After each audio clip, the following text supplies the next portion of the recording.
Simple strategies. Throughout this video, you've gotten a glimpse of some simple strategies that might be helpful to individuals on the spectrum. These are not all of the strategies that are available, but some simple things that can be implemented anywhere, anytime. The 5 simple strategies that you've seen include using interests, preparing for what's coming up, using visuals, providing time, and speaking simply and clearly. Let's look at each of the strategies. Use interests. You saw how Julie used Star Wars to keep Richie motivated during class. Anyone can observe and learn about what an individual likes. Those preferences are important to them. By taking an interest in what interests them, you can build a relationship and continue to take communication and learning a step further.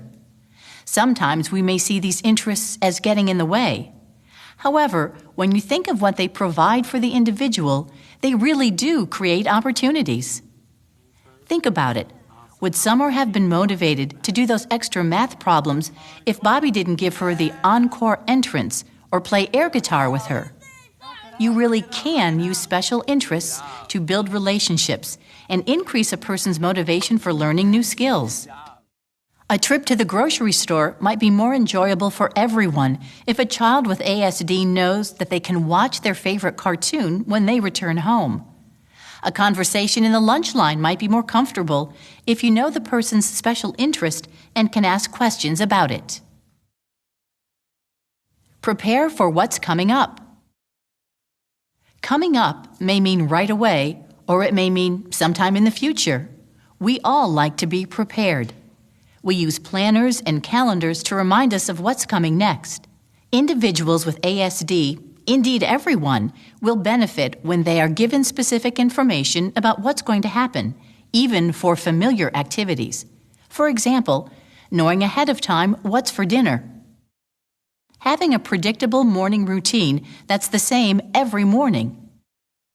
Or even planning outfits for the week ahead. A neighbor friend might let a child know ahead of time how long he can play, what toys or rooms in the house are available, or where the bathroom is. A bus driver might let a student know which seat to sit in and provide that same seat every time, give reminders to buckle their seatbelt, and tell them before the ride begins that they can use their headphones.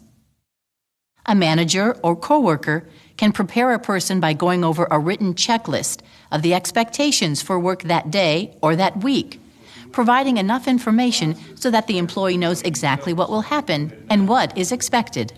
I think we're good to go. And if you expect any change to these routines, even minor ones, don't wait until the last minute to share that information. Prepare for what's coming up by giving the child, student, or adult details about how a routine will be different. Use visuals. Remember, individuals with ASD are often strong visual learners. Visuals can be anything: written words, pictures, icons, actual items, and objects. If you see someone having difficulty understanding, or if you need to present abstract or more complex information, think about how you can also show the individual. At breakfast, you might show a child pictures so that they can choose what to eat. When a young adult is making a purchase in a store, you might help them understand the cost by turning the screen around so they can see the numbers.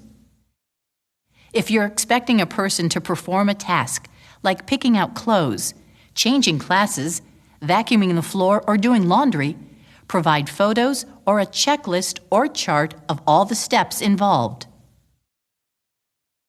Provide time. Providing time can have many different meanings.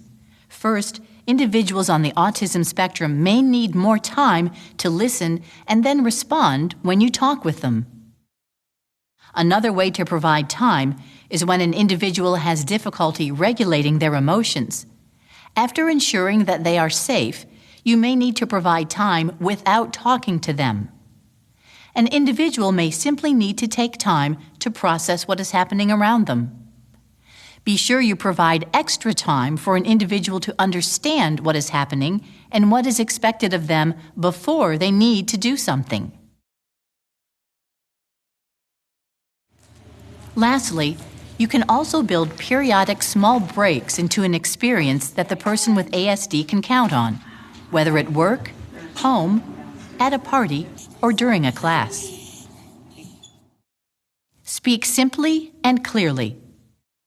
Speaking simply and clearly means that you are communicating with the individual in a way that they can understand.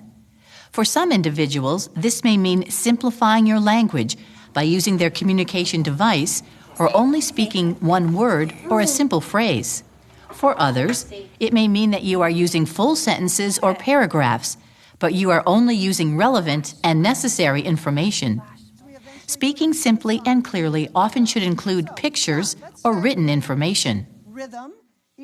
Now that you've learned more about the characteristics of autism spectrum disorder, does it help you understand that some of your perceptions might have been misconceptions? ASD impacts individuals in many different ways, and what you see may not be what they are experiencing.